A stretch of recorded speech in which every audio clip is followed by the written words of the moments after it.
¿Qué tal, gente? ¿Cómo les va? Bueno, espero que muy bien. Este es un video anticipo.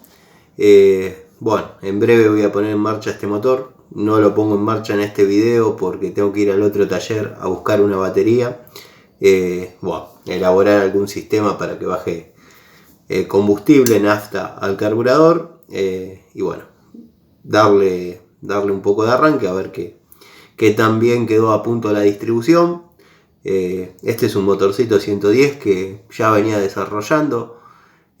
Bueno, me entregaron el cilindro de la rectificadora, lo armé, cambié cadenita de distribución, cambié engranaje de distribución, recién terminé de regularle válvulas, así que bueno, quería ponerlo en marcha desde acá, desde el tallercito, como solía hacer allá a lo lejos hace casi 30 años. Así que bueno, este va a ser el primer proyecto que salga desde acá.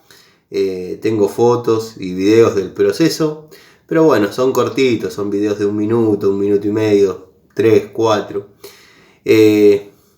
Lo interesante de esto no es el armado del motor, dado que es un 110 genérico. Pero bueno, lo importante y lo interesante va a ser cómo se desarrolla el proyecto con este motor. O sea, este motor va a ir en algo.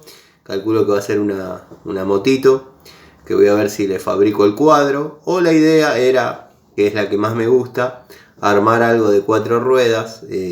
Pero bueno, ya con la experiencia de hoy, con las herramientas de hoy y las ganas de hoy, bueno, ojalá se pudiera volver el tiempo atrás, tener la experiencia de hoy, las herramientas de hoy, 30 años atrás.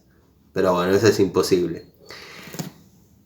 En la tarde, mañana más tardar, bueno, traigo un banquito, un caballetito que tengo para poner este motor, un cajoncito, para que no se mueva, para que no haga este movimiento. Traigo una batería cargada desde el otro taller y vamos a ver qué tan bien quedó armado. Les mando un saludo, espero que les haya gustado el video de llaves, dado que lo estaban pidiendo mucho. Y bueno, nos vemos en otra charlita de Siciliano en su taller.